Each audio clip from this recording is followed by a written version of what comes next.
ഈശോയിൽ സ്നേഹം നിറഞ്ഞവരെ, കടൽ കടന്ന കനൽവെടികൾ പാഠവും പൊരുളും. വർത്തമാന പുസ്തകം ഒരു ചരിത്ര വിചാരം. പഠന പരമ്പര മുന്നോട്ട് പോകുന്നു.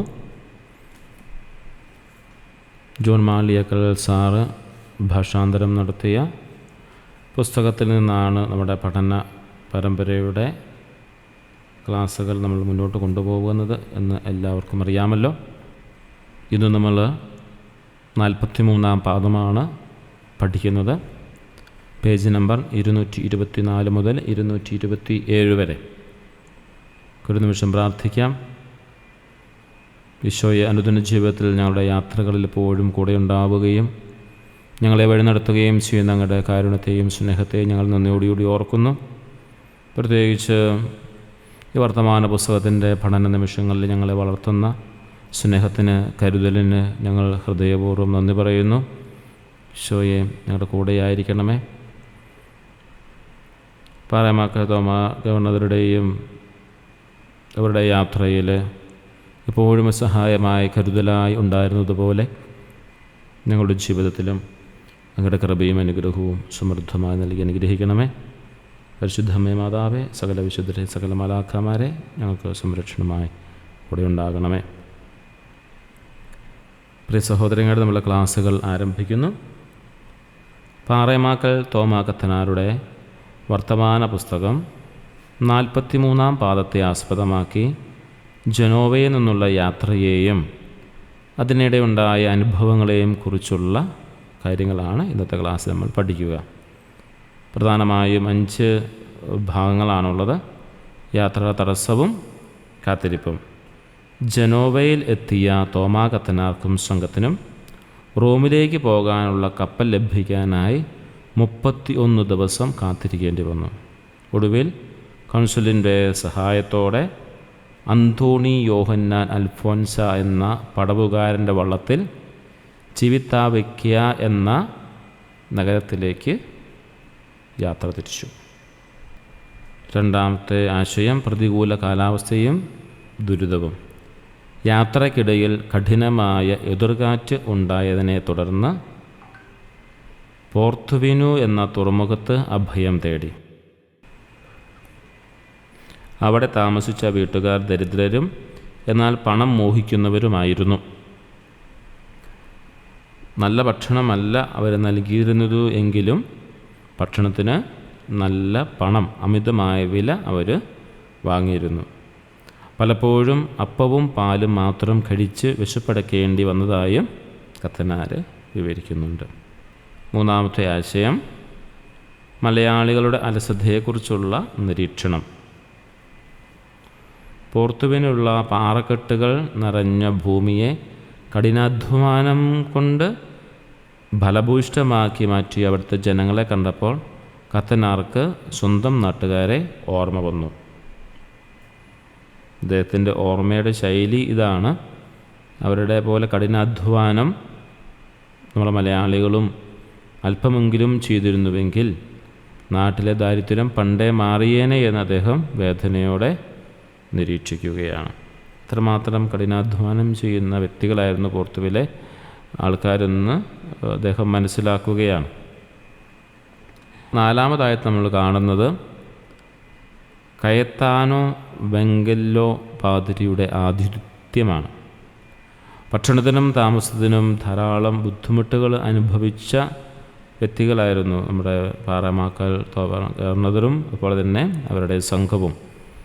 മുമ്പ് കണ്ടതുപോലെ അപ്പവും പാലുമൊക്കെ കഴിച്ച് ജീവിക്കേണ്ടി വരുന്നൊരു സാഹചര്യത്തിൽ അങ്ങനെ ബുദ്ധിമുട്ടുണ്ടാക്കിയ സംഘത്തെ സ്നേഹപൂർവ്വം സഹായിച്ച വ്യക്തിയാണ് കയത്താനോ വെങ്കല്ലോ പാതിരി. അദ്ദേഹം തൻ്റെ വീട്ടിൽ അവരെ താമസിപ്പിക്കുകയും തോട്ടങ്ങൾ കാണിച്ചു കൊടുക്കുകയും വലിയ ബഹുമാനങ്ങൾ നൽകുകയും ചെയ്തു. ചരിത്രപരമായ കാഴ്ചകളെക്കുറിച്ചാണ് നമ്മൾ കാണുക. ലിബർണോയിലേക്കുള്ള യാത്രക്കിടയിൽ വാന്തു എന്ന സ്ഥലത്തെ പള്ളിയിൽ വെച്ച് ഹെൻറി 8-ാമൻ രാജാവ് ലത്തീനിൽ എഴുതിയ 2 പുസ്തകങ്ങൾ കാണാനിടയായി. കൂടാതെ കുറഞ്ഞ സ്ഥലത്ത് വളരെ ശാസ്ത്രീയമായി പണിത ഒരു സെമിനാരി കെട്ടിടത്തിൻ്റെ നിർമ്മാണ വൈദഗ്ധ്യത്തെ അദ്ദേഹം അത്ഭുതത്തോടെ നോക്കിക്കാണുന്നു. ഇത്രയും കാര്യങ്ങളാണ് ഇന്നത്തെ ക്ലാസ്സിൽ നമ്മൾ പ്രധാനമായും കാണുക. ചോദ്യോത്തരങ്ങളിലേക്ക് പോകാം.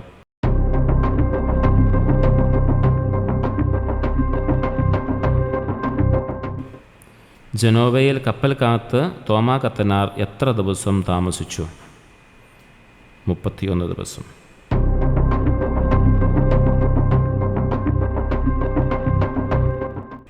ജനോവയിൽ നിന്നും യാത്ര തിരിക്കാൻ സഹായിച്ച പടവുകാരൻ ആരായിരുന്നു? അന്തോണി യോഹന്നാൻ അൽഫോൻസ.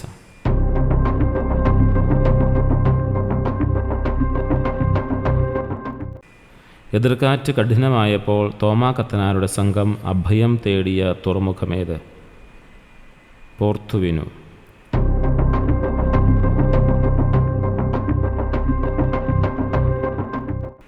പോർത്തുവിനിലെ ജനങ്ങളെ കണ്ടപ്പോൾ തോമാ കത്തനാർക്ക് മലയാളികളെക്കുറിച്ച് തോന്നിയ അഭിപ്രായമെന്ത്?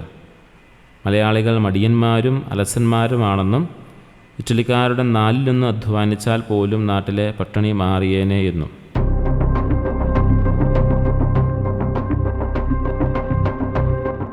പോർത്തുവിനുവിൽ താമസിച്ചപ്പോൾ ഭക്ഷണത്തിനായ സംഘം പ്രധാനമായും എന്താണ് ആശ്രയിച്ചിരുന്നത്? പശുവിൻ പാലും അപ്പവും പച്ചഫലങ്ങളും.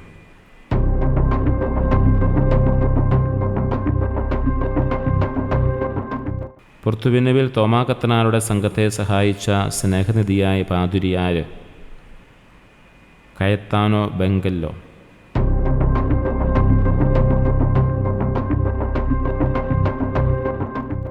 കയത്താനോ പാതിരിയുടെ വീട്ടിൽ അവർ എത്ര ദിവസം താമസിച്ചു? 2 ആഴ്ച.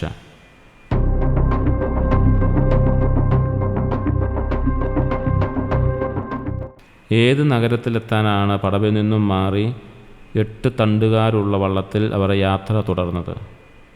ലിബർണോ.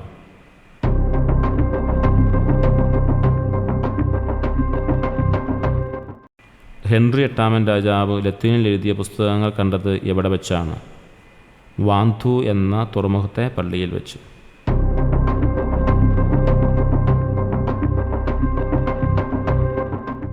ലിബർണോയിലേക്കുള്ള യാത്രക്കിടയിൽ തോമാ കത്തനാർ അതിശയിച്ചു പോയ നിർമ്മിതി ഏതാണ്? പരിമിതമായ സ്ഥലത്ത് എല്ലാ സൗകര്യങ്ങളോടും കൂടി നിർമ്മിച്ച ഒരു സെമിനാരി കെട്ടിടം.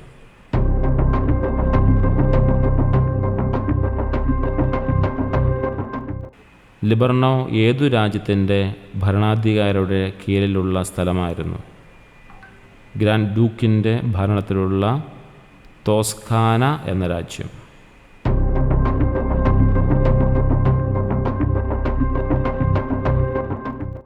തോമാ കത്തനാരുടെ യാത്രാസംഘം കർത്താവിൻ്റെ പിറവിത്തിരുന്നാൾ ആഘോഷിച്ചത് എവിടെ വെച്ചാണ്?